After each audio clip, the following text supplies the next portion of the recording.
helicopters are extremely expensive things, but not perhaps the sort you can make yourself, like this, out of scraps around the house. They fly very well too. Have a look.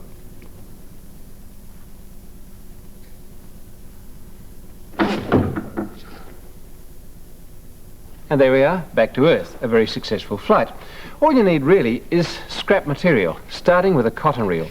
Now this one's wooden. They're a bit hard to get hold of now. You may have to use plastic. Don't despair, some of them work even better than the wood. Not perhaps this sort, the sort that is really hollow all the way through, where you can see daylight. That's no good, you can't hammer into the ends. Nor perhaps this kind, which is very thin plastic. It doesn't hold a nail very well either. Go for this sort, a white plastic cotton reel with solid ends, because the plastic is so thick it'll take a nail pretty securely. And what you do, of course, is to get 2 thin nails and hammer them in. And you can see what I mean. The plastic is really very tough. One on one side, and the other exactly opposite on the other side, like this. Now that plastic is strong enough to hold those pretty securely, but you want to trim them off till about, a 1/4 centimetre long. Here goes.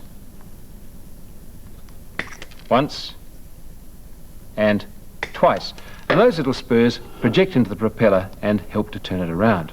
Now, of course, you need a handle to put that on. I used a little bit of doweling. In fact, meat skewer is about the right thickness. It should go inside the cotton reel pretty loosely, but you don't want it to poke through that end. You want to stop it.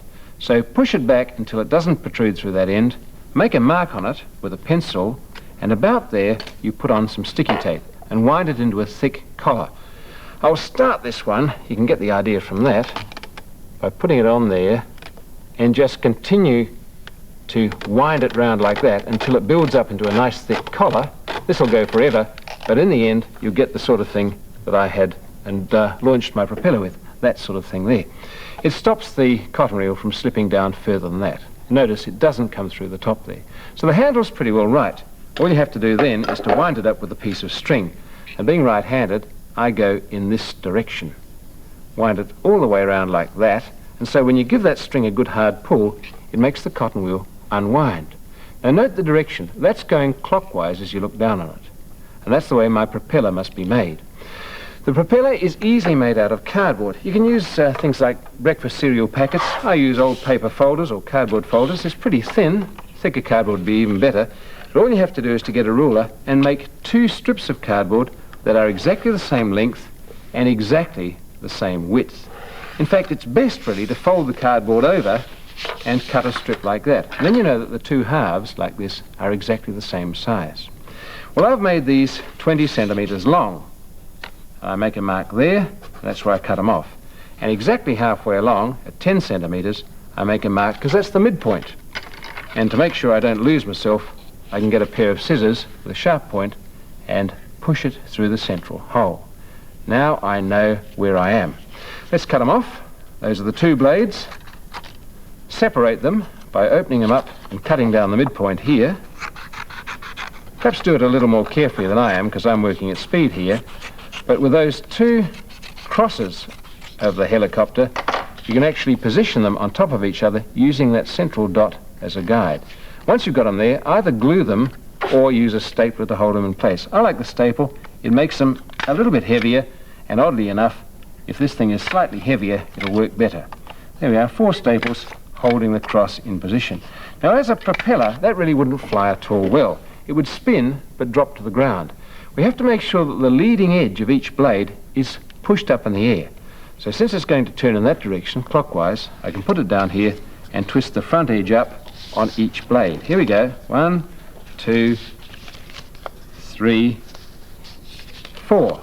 And it'll work a lot better if I turn it over and do the same thing on the opposite side. 1, 2, 3, 4. And then just hold it up and make sure all those look about even. Now that would perhaps fly, but it's a bit light. It will work a lot better if the ends of the propellers are all fairly heavy. So put 2 staples into each one.